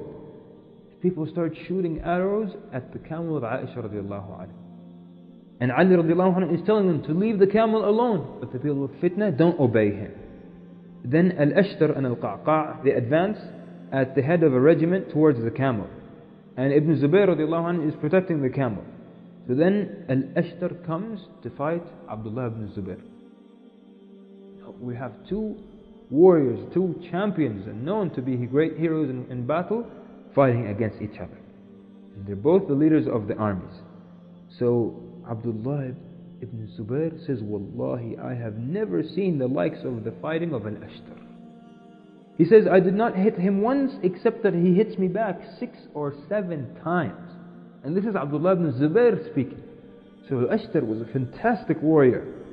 So Abdullah ibn Zubayr radiallahu anhu starts to lose. And even though he's wearing an armor, he gets 37 wounds from Al-Ashtar. And Ashtar lifted the sword and he brought it down and struck the head of Abdullah ibn Zubayr until he cracked his helmet and cracked his skull. And Abdullah ibn Zubayr was about to die. He's going to be defeated. So when he saw that he's about to die, he jumped off of his horse and jumped on Al-Ashtar and embraced him hard and felled him to the floor and just held him in his place. And he started to yell, kill me and Malik with me. Kill me along with Malik. Abdullah ibn Zubayr is not able to say kill me and Al-Ashtar. He just said Malik. And Al-Ashtar says about this, he says, I would not love to have the whole world if he would have said Al-Ashtar. Wallahi, if he said Al-Ashtar, 1,000 swords would have struck me. Ibn Zubayr radiallahu anhu is still holding on to him. So then a friend of Ibn Zubayr comes and he pulls him out from underneath Al-Ashtar, and Al-Ashtar immediately went away. So then Ibn Zubayr radiallahu anhu was removed and he was severely wounded, so he was taken to Basra. And another companion took the camel and he was killed until 70 Sahaba were killed at the camel. Then Al-Qa'qa' and Al-Ashtar reached the camel, and Al-Qa'qa' was afraid for Aisha radiallahu anha, and he feared that more of the Sahaba will get killed. He starts to yell to everyone to pull back. Muhammad ibn Talha came and he took the camel and he was killed as well, the son of Talha ibn Ubaidullah. So Al-Qa'qa' then began to call people to retreat, and he called them to take the camel and go away, take the camel and leave with it. So a man by the name of Zufar ibn al-Harith took the camel, and Al-Qa'qa' yells to him, strike the camel, the legs of the camel, so it may fall and end the battle. So Zufar and another man named Bujair, they struck the legs of the camel and the camel fell. When the camel falls, the army of Ali still comes to attack, and then Al-Qa'qa' stands in their path and he says, we have given them pardon. So then the fighting finally stops. Al-Qa'qa' was the hero here. He stopped the massacre, and then Muhammad ibn Abi Bakr comes with him, and Ammar ibn Yasir, and then they cut the ropes of the Hawdaj, and then they put it down, and then they put a tent over it. So then Ali radiallahu anhu comes to see the situation of Aisha. So then he comes and he asks them, is she wounded? And they say no. And he enters into her tent, and she's still inside the Hawdaj. And he tells her, Assalamu alaikum ya ummah. And she says, Wa alaikum salam wa rahmatullahi wa barakatuh. Then he asks her, how are you? And she says, I'm fine. And then he tells her, Ya Allah, have mercy on you. And she tells him, and on you. And then he orders Muhammad ibn Abi Bakr and Ammar ibn Yasir to take her into the town, into Basra. And then Ali radiallahu anhu sends orders, you're not to kill a wounded person, nor to chase anyone who has run away from the battlefield, nor to take any captives. So the people of Fitna become upset. They said, you make their blood halal, but not their women and their wealth? Ali radiallahu anhu, in his wisdom, then he asked them a question. He tells them, which of you wants Aisha to fall to his share? So they were quiet. So he tells them again, no captives, no spoils, no killing of the wounded, and no killing of people who run away. So no spoils at all were taken or distributed amongst either of the army. Ali radiallahu anhu orders the dead from both armies to be gathered for prayer and for burial. And he leads the prayers himself, the funeral prayers radiallahu anhu. And the total of the number of people who died during this battle were 10,000. 5,000 from each army. And Ali radiallahu anhu would walk around the dead, looking at who's dead. And then he reached Ka'b ibn Sur, the judge of Basra, and one of the scholars of the Ummah. So Ali radiallahu anhu, when he saw him, he started to cry. He said, how can they say only the layman came out with them, and this great scholar is amongst them? And then he saw Muhammad ibn Talha, the son of Talha radiallahu anhu. And when he saw him, Ali radiallahu anhu began to cry a lot and said, this is the one whom we used to call as-Sajjad because of how much he prostrates to Allah. And now he's murdered here. And then he went to Basra, and he heard of the death of Talha ibn Ubaydullah, and he took the head of Talha and put it on his lap, and he removed the dust from the face of Talha radiallahu anhu, and he began to cry, and his voice was raised in crying. Then he goes to where Ibn Zubair was, Abdullah ibn Zubair. Remember, he was wounded during the battle severely, and he enters upon him and he embraces him, and Ibn Zubair can barely move, and he makes dua for him, and he tells him, may Allah have mercy on you, O son of my brother. What brought you back? He says, we came to take revenge from the murderers of Uthman. And then Ali tells him, may Allah kill the murderers of Uthman. And then Ali radiallahu anhu remains for 3 days outside of Basra, and then he enters it and he prays in the masjid, and the people come to give him bay'ah. So people come by the hundreds and they start to pledge to Ali radiallahu anhu. And then he goes to the house of Abdullah ibn Khalaf. He was one of the leaders there, and he had a large house, and this is where Aisha radiallahu anha was staying, and where all the wounded and from the armies were staying there also. So when he enters, he finds women there, and the women there were crying over the death of Uthman and Abdullah, the sons of Khalaf. So then a woman of the relatives, her name was Safiya bint al-Harith, she was crying, and when she saw Ali radiallahu anha enter, she said, O Ali, O killer of the loved ones, O the one who split the unity, may Allah make your children orphans as you have done to the sons of Abdullah. So then Ali radiallahu anhu did not respond to her, and he entered upon Aisha and he sat down, and then he made dua for Aisha radiallahu anha, and he asked her if she needed anything, and she said no, and then he left. Then when he left again, Safiya bint al-Harith again, she saw him, and she made dua against him, and she spoke very harshly to him. So then he tells her, he said, I considered to open these doors and kill the ones behind them. So he's telling her, I know who's behind these doors. These were the people that fought against me. And if you think I'm a brutal person as you thought, I would open these doors and kill the people who were wounded in there. She understood that he was a good man, he was a righteous man. So she remained quiet. So then a man from Al-Uzd, he heard this, the way she spoke to Ali, and it upset him. And he said, Wallahi, we won't let this woman get away with this. So then Ali radiallahu anhu becomes angry with this man. He tells him, be quiet. And he tells him, let me not hear of anyone who harms any woman, except that I will give him to the worst of people. And then a man came after him saying, if this is your view, if I saw two men at the door insulting a woman dearer to you than Safiya. So then Ali tells him, woe to you, I hope it's not Aisha. He said yes. So he went and he found them insulting her. So then Ali called Al-Qa'qa'. Al-Qa'qa' came with a group, and Al-Qa'qa' said, do you want me to strike their necks? And Ali says no, but punish them.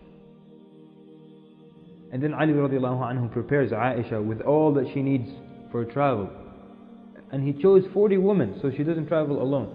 40 women of the noblest of the people of Basra to leave with their husbands just to accompany Aisha radiallahu anha.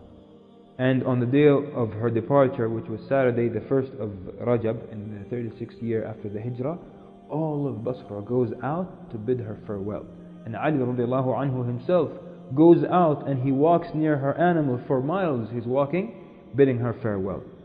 And so she calls on the people and she praises Allah, and she sends the salah and the salam upon Muhammad sallallahu alaihi wasallam, and she makes dua for the people of Basra.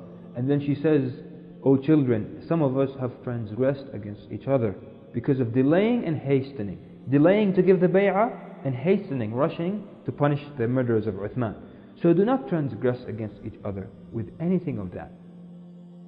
And then she says, we are neither enemies to Ali nor is Ali an enemy to us. Wallahi, there is nothing between me and Ali except what small quarrels are between a woman and family members. And she says that with me, he is amongst the best of the people. And she says this publicly to the people of Basra. And then Ali radiallahu anhu says, O people, by Allah, she spoke the truth. Nothing was between us except the small quarrels that's between family members. And then he said, and she is the wife of your Prophet sallallahu alaihi wasallam in this world and in the next. And then Ali radiallahu anhu returns to Basra. He puts as governor of Al-Basra Abdullah ibn Abbas. And he orders those who left Medina with him to get ready to travel back. And he left at the end of Rajab in the 36th year after the Hijrah. And he leaves to Kufa. And he makes Kufa his capital, radiallahu anhu. So now, just about everywhere is under the reign and under the Khilafah of Ali. We have Yemen, and Egypt, and Khurasan, and Faris, and Iraq, and Mecca, and Medina, everywhere except Sham. So now we move to the events that led to the Battle of Siffin.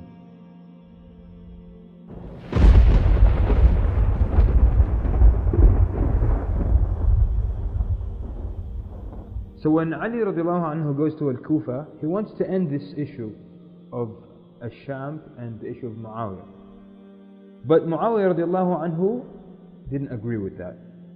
He wanted to send someone to speak to Muawiyah. The first person he sends was a Sahabi by the name of Jarir ibn Abdullah al-Bujli, saying that the Amsar, the major cities, had pledged to him, and that the only ones left are Amr ibn al-As and his son Abdullah ibn Amr ibn al-As and Muawiyah. And they all refused to pledge to Ali radiallahu anhu unless he avenges the death of Uthman radiallahu anhu. So he's telling him, if you kill the murderers of Uthman, we will be the fastest to respond to you and will be the most obedient to you. Otherwise, you have nothing with us, nor to any of our companions except the sword. By the one whom there is no other God besides, we will pursue the killers of Uthman in the mountains and in the sand until Allah kills them, or our souls join that of Uthman. Wassalam. So now Ali radiallahu anhu commands people to prepare to attack Sham. And at the beginning of the Hijjah, in the 36th year after the Hijrah, he sent to the people of Yemen and to Al-Basra and Faris and Egypt and Khurasan, and he gathered 120,000 warriors. And the news of the army reaches Muawiyah. So they started to gather out an army, and they gathered an army of 90,000 warriors. So Muawiyah reaches an area called Siffin, and he camps there and he waits for the army of Ali radiallahu anhu.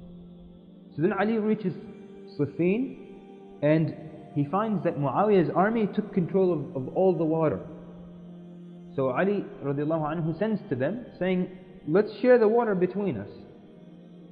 So some of them were of the opinion, let them taste the absence of water as they made Uthman taste it. Scholars amongst the people of Sham who were present, they said it is not permissible to prevent them from water. So they disagreed amongst themselves.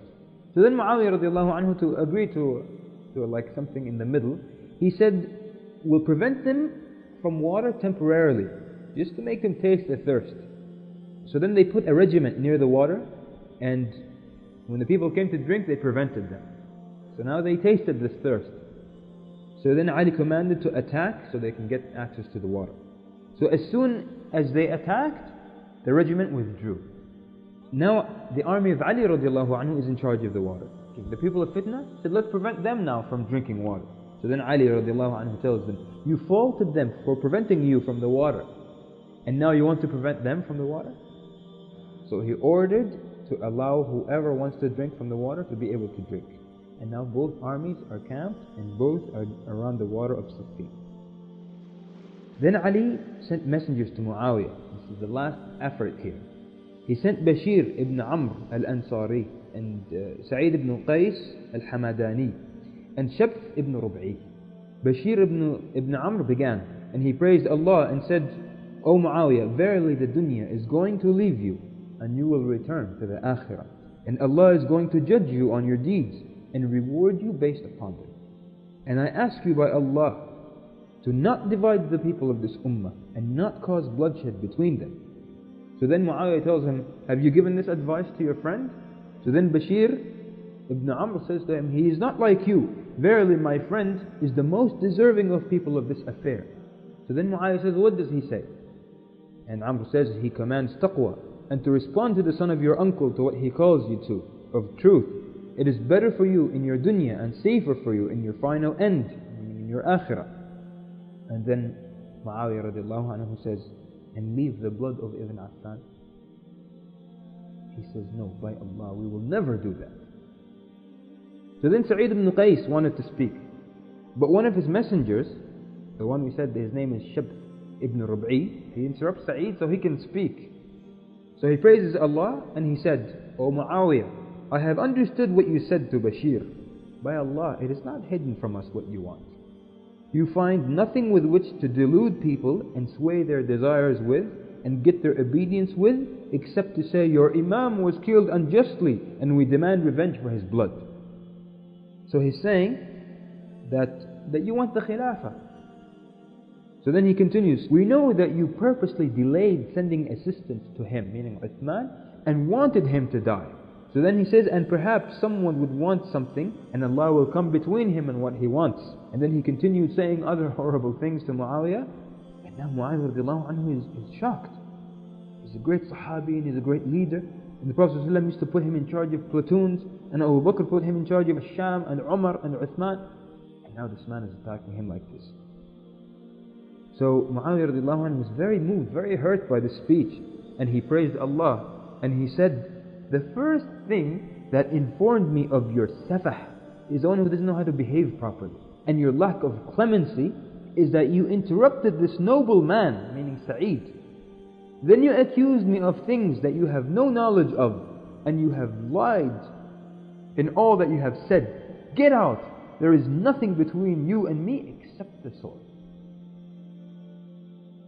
And in the month of Dhul Hijjah, in the 36th year after the Hijrah, the fighting of the Battle of Siffin begins. In the beginning, Ali radiallahu anhu sent a platoon, and Muawiyah also sent a platoon. And both of them fought, but no one won. There wasn't any kind of decisive victory, so they returned. So then they sent two other platoons, and they fought, and there wasn't a distinct or clear victory, so they returned. And they remained upon this for one whole month, for the entire month of the Hijjah. More than 90 battles took place, and there's no decisive victory. And what used to bother the army of Muawiyah radiallahu anhu was the presence of Ammar in the army of Ali. And all of them knew the hadith. And Muawiyah gives orders, no one approaches Ammar. And Ammar was the one holding the standard of the army of Ali. And whenever he advances, they would run away from him. And when the Hijjah ends, Ali sends to Muawiyah saying, would you agree, like a cessation of hostilities for a month, because this was the month of Muharram, in which there was no fighting. So they stopped fighting for the entire month of Muharram. And the two armies would meet at night. They were relatives, they were family, they were tribes, they all knew each other, they were Sahaba, companions. Go to the other camp would visit them. So then during this month, Ali sends messengers again. And he sends this time Adi ibn Hatim, one of the Sahaba, and Yazid ibn Qais al-Harbi, and Shibt ibn Rub'i again, the one who spoke rudely to Muawiyah the first time. And he also sent Ziyad ibn Hafs. So they enter upon Muawiyah radiallahu anhu, and Adi spoke, and he praised Allah. And he said, we have come to call you to an affair through which Allah will unite our ummah and prevent with it bloodshed and make amends between us. The son of your uncle, meaning Ali, is the best of the ummah and the best in Islam, and the majority of people pledge to him except you and your companions. So beware, O Muawiyah, so that you and your companions may meet a day like the day of Al Jamal. So then Muawiyah radiallahu anhu tells him, it is as if you came to threaten and not to make peace. By Allah, I am the son of Harb. He's telling him, you can't scare me. And you, wallahi, were of those who incited against Uthman. And I hope that you're amongst those whom Allah kills. So then Shibt ibn Rub'i again spoke. From those who spoke against Uthman as well is Ammar ibn Yasir. So then he tells him, would you be pleased with killing Ammar ibn Yasir? And you know the position of Ammar.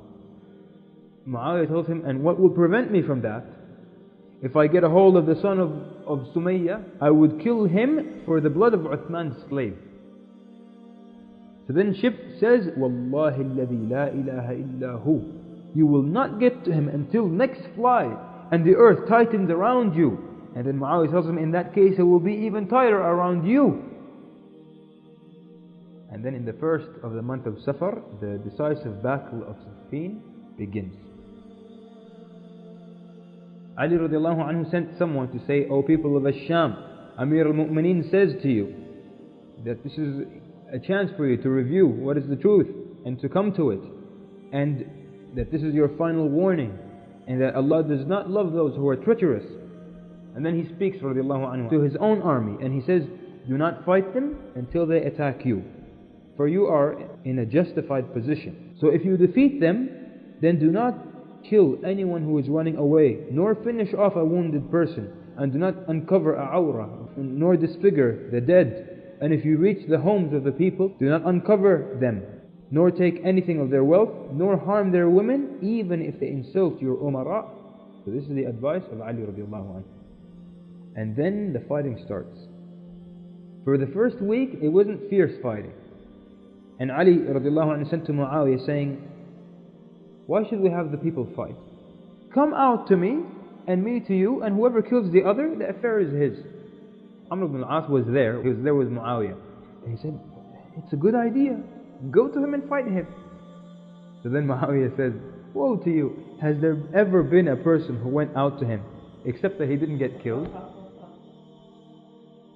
Then during the battles, a freed slave of Ali, a Mawla, goes out to fight, and he was met by a Mawla of Muawiyah. So the Mawla of Muawiyah was able to kill that of Ali. So then Ali himself attacked. He struck the sword from the hand of the Mawla of Muawiyah, and then grabbed him from his clothes and raised him in the air with one hand and dropped him crashing down to the ground, breaking his neck and his ribs.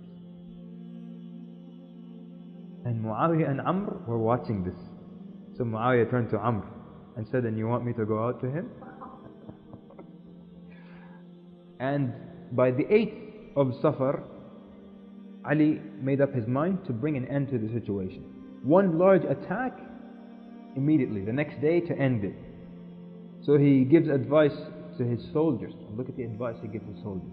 He tells them, make your night long in qiyam, and do much reading of the Quran, and ask Allah for victory and patience, and fight hard and be truthful.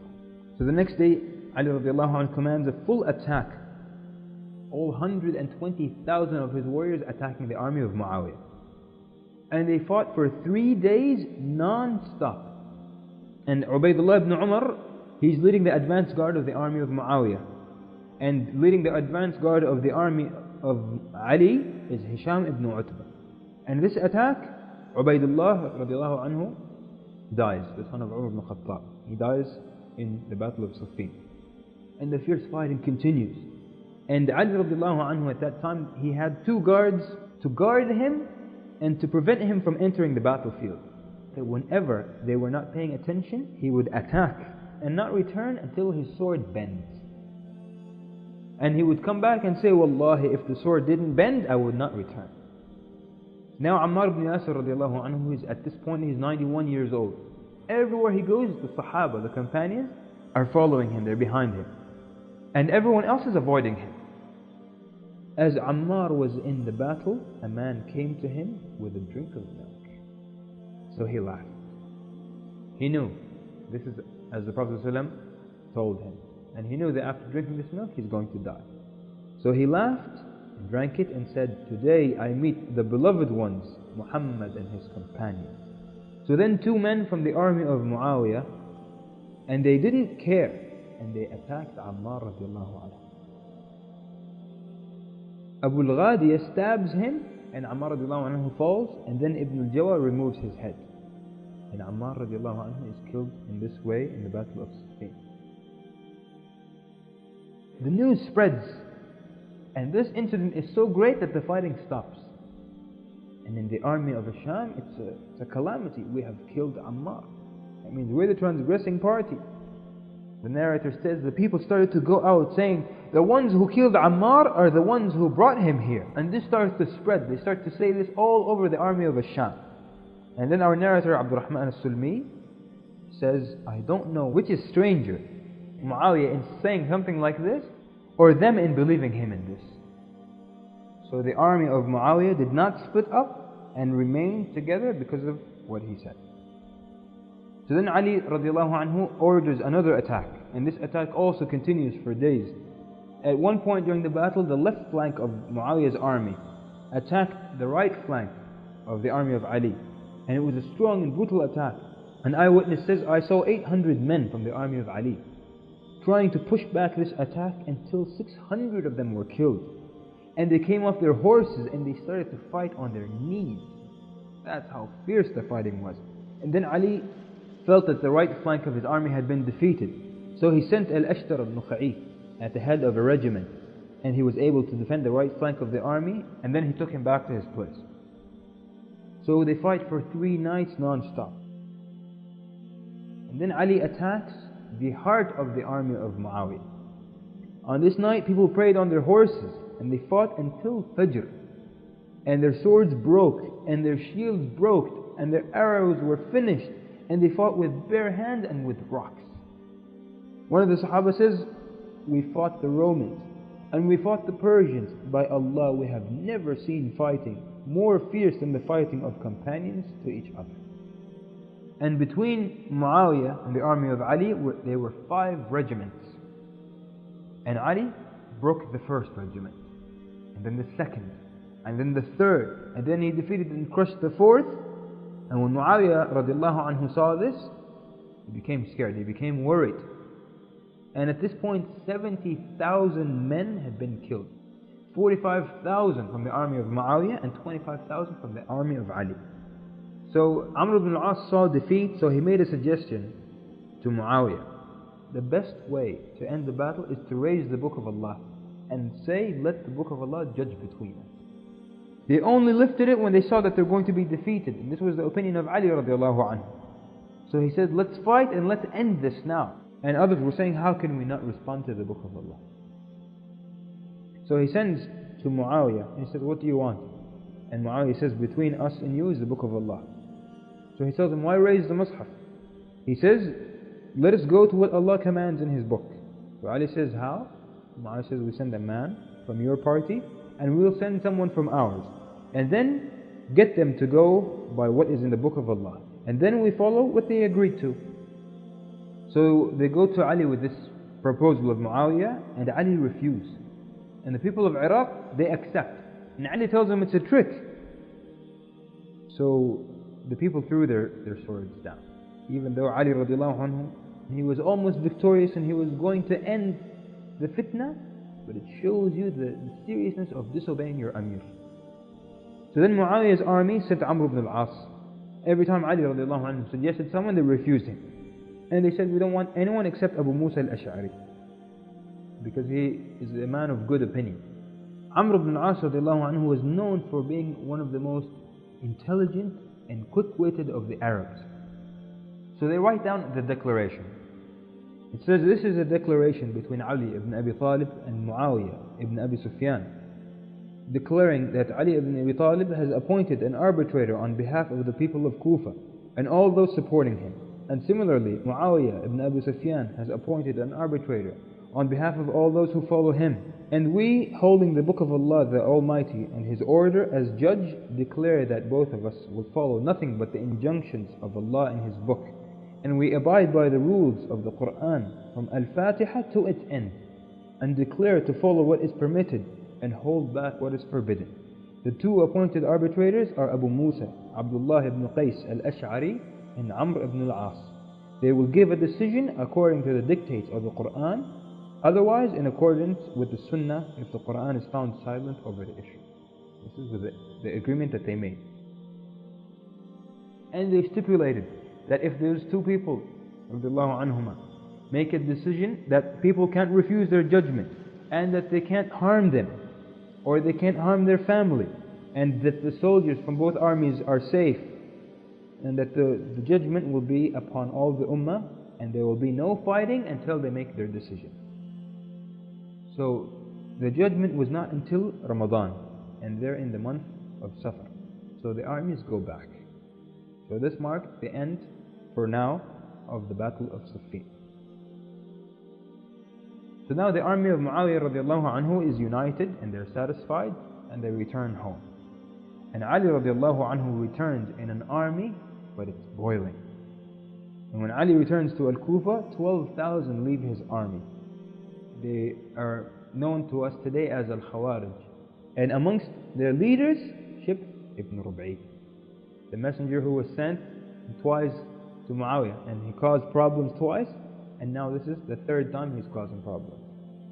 So now the two arbitrators met in Dawmat al-Jandal, and it was Abu Musa al-Ash'ari and Amr ibn al-As. And each of them brought 400 men with them. And they brought as many Sahaba as possible, because the one who has a lot of Sahaba, it's a sign that he's with the truth. And they started to speak for a while, and all of the details of the negotiations are preserved in the books of history. They did not come to a solution. So then in the end, Abu Musa al-Ash'ari tells Amr ibn al-As, you know that Iraq will never accept Muawiyah, and the Sham will never accept Ali. So I suggest we remove both of them and bring Abdullah ibn Umar. So then Amr ibn al-As tells him, do you think he would accept? He says, if we insist, he will accept. So then Amr ibn al-As suggests, what if we bring Sa'ad ibn Abi Waqqas? And Abu Musa says no, he refuses. Then he says, what if we bring Abdullah ibn Amr ibn al-As? And he's not any lesser than Abdullah ibn Umar ibn Khattab. And Abu Musa says no. And every time Amr ibn al-As suggests someone to be the Khalifa, Abu Musa al-Ash'ari refuses. So both of them decided that they will remove Ali, and that they will remove Muawiyah from his position, and they will have the people choose the next Khalifa. So the news reaches Ali, and he refuses. And he gives a khutbah, and he shows his displeasure with the decision. And then he orders the army to prepare so they can continue fighting Muawiyah. So then the Khawarij came again, and they said, now you refuse it? And he tells them, I was against it. They said, but you accepted it in the end. And he tells them, so did you. And they said, yes, we accepted it in the end, and we erred, we were wrong when we did that, and we became kuffar when we accepted it. Because part of their belief is that when you do a major sin, they believe that that takes you out of the fold of Islam. So we became Muslims again. And now we want you to testify that you made kufr and enter into Islam again, and then we'll pledge to you. So then he says, La wallah, I will not testify against myself with kufr. So they left, and they called him a kafir, and they left with 16,000 men. The people in Sham said, as long as he was removed by the two arbitrators, then we'll pledge to Muawiyah. And they pledged to Muawiyah as the new Khalifa. So now for the first time, there are two khulafa for the Muslim Ummah. Meanwhile, while all of this is going on, Egypt starts going out of control. And when Muawiyah radiallahu anhu hears of the news of the people of Egypt, he sends them an army of 6,000 under the leadership of Amr ibn al-As. And then all of Egypt agrees to join them, and now they have a large army. So now Egypt is under Muawiyah radiallahu anhu. While all this was going on in Egypt, things were happening in Basra. The people in Basra were still upset about the Battle of Al Jamal, and they still want to revenge the murder of Uthman. So they start to communicate with Muawiyah, and he sends them Muawiyah ibn al-Hadrami, and he enters Basra secretly, and the people gather to him. And Ali was afraid that he will lose Basra now, so he sent Jariya ibn Qudama, and they fought Ibn al-Hadrami and defeated him, and they killed him. So Basra still under Ali radiallahu anhu, but it's still boiling. So now the Hajj season comes, and there are two khulafa. And you know that the Khalifa is the one who goes out and leads the Hajj, or he appoints someone. So Ali radiallahu anhu put Qithm ibn al-Abbas as the Amir of Hajj, and Muawiyah sends Yazid ibn Shajjara as the Amir of Hajj. So the companions in Mecca, they met under Sa'id al-Khudri radiallahu anhu, and they agreed to not obey any of the Umara. And at the end of Hajj, Ali radiallahu anhu started to gather the people again to fight. Yazid ibn Shajjara, who was sent by Muawiyah as the Amir of Hajj, he takes over Mecca. Ali radiallahu anhu starts to gather people to go fight him. So he starts to gather the people of Iraq, and they refuse to go out with him. He tries and they refuse adamantly. So Yazid ibn Shajjara now takes over Mecca. And now Muawiyah sees that Ali has no power, so he sent Busr ibn Arta'ah to Hijaz, to Medina and those areas. And then to Yemen, and he takes them for Muawiyah. So now Yemen and Egypt and Hijaz, Medina, Mecca, left the control of Ali. He only has Iraq under him, and it's boiling. Even they are not content. The territory under Ali right now is decreasing, and Muawiyah is increasing. So Ali sends an army to send Busr ibn Arta'ah out of Hijaz and Yemen. And they took him out of Yemen, and now they head towards Hijaz. So now Ali wins Yemen over again, and now they start to head towards the area of Medina and Mecca. The area of Persia also starts to leave Ali. All these problems that are happening are within 4 years. And the fitan start in Kufa, and the Khawarij start to show up in Kufa, the city of Ali radiallahu anhu. And they would oppose him, even in the masjid. He's giving a khutbah, they interrupt him, causing problems. While all this internal fighting is going on, Heraclius sent an army to take over the lands of the Muslims. He sees them busy, fighting with each other. So he says, I'll send an army to conquer their lands. And when the army reaches the edges of Sham, Muawiyah radiallahu anhu sent him a letter saying, Wallahi, if you don't return, I will pledge to the son of my uncle and will come to you. And we fight each other, but you don't come and take over our lands. So the Romans felt he was serious, and they withdrew. So every time Ali radiallahu anhu calmed down a place, another place goes boiling. And in Kufa they're not respecting him, and if he gives an order they don't obey him. Most of his time just solving fitan and worshipping Allah subhanahu wa ta'ala. He would pray the whole night, and they described that he would cry deeply. And the rest of the time he's trying to help the people and to give to the poor. And he did all that he could radiallahu anhu. And he gave a khutbah showing his displeasure with the situation, and saying how people were not loyal to him, and they did not obey his commands, and how they were treacherous. And he told them in the khutbah that how Muawiyah's group obeys him. And he says, Oh Allah, that I have grown tired of them, and they have grown tired of me, and that I have hated them, and they have hated me, and to replace me with better. On one of the days, two of the Khawarij sat down to discuss the affairs of the Muslims and what's going on in the Ummah. So one of them said, the problems are all because of Muawiyah. And another said, rather it's all because of Ali. And the third one said, and Amr ibn al-As is not far from this. So between the three of them, they said, let's rid the people of these three. And they agreed to murder all of them on the same time, after Fajr prayer, in the 17th of Ramadan, in the 40th year after the Hijrah. So Al-Burq ibn Abdullah al-Tamimi goes to Sham to kill Muawiyah, to assassinate Muawiyah. And he prayed Fajr with the people behind Muawiyah. When Muawiyah is leaving the masjid, Al-Burq lifted his sword, but Muawiyah saw him lift the sword, so he jumped out of his way. So Al-Burq struck Muawiyah's posterior and he cut it off. And the sword that he used had poison in it, and he had his would-be assassin killed. The doctor who came to him told him, I have two cures. One is cauterization with fire, and the other is a medicine that I will give you to drink, but if you drink it you will become sterile. You will not have any more children after that. So Muawiyah radiallahu anhu said, I have no patience with fire, so he drank the medicine, and subhanAllah, after that he never had any more children. So we move now to the person who was assigned to assassinate Amr ibn al-As. So the man who was sent goes, and he also prays Fajr behind Amr ibn al-As, and after the Salah he jumped to kill Amr, and he stabbed him and he killed him. And he was surprised to find that Amr on that day was sick. So Amr radiallahu anhu was saved. So now we move to Abdurrahman ibn Muljim, who came to Al-Kufa. And when Ali radiallahu anhu entered the masjid, he started to call people, Ayyuhan nas, as-salah, as-salah. He's calling people to salah. And then Abdurrahman ibn Muljim attacks him.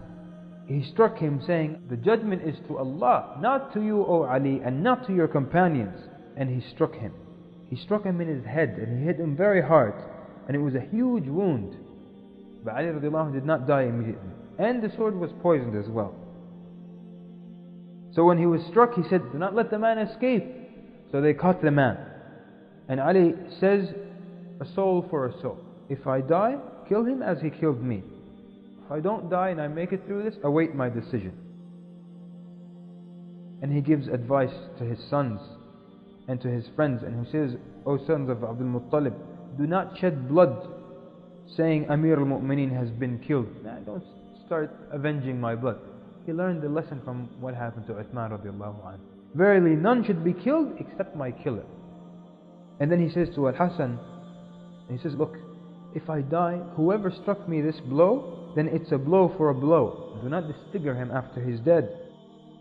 And then Jundub ibn Abdullah enters and he says, O Amir al-Mu'mineen, if we lose you, and I hope we don't, should we pledge to Al-Hasan?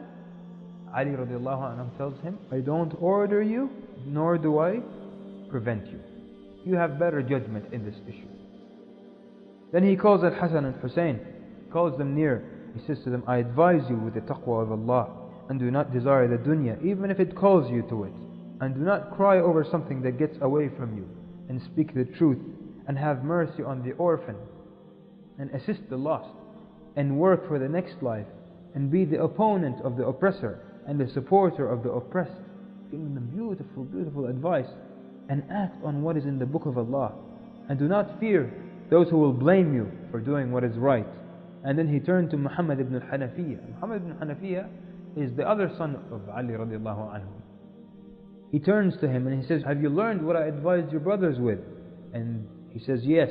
He says, I advise you with the same, and I advise you to have the respect of your brothers, and don't undertake any affair without them. And then he says to Hassan and Hussein, I advise you to take care of him, for he is your brother and the son of your father, and you know that your father used to love him. And then he tells Al-Hasan, O son, I advise you with the taqwa of Allah and establishing the salah in its time.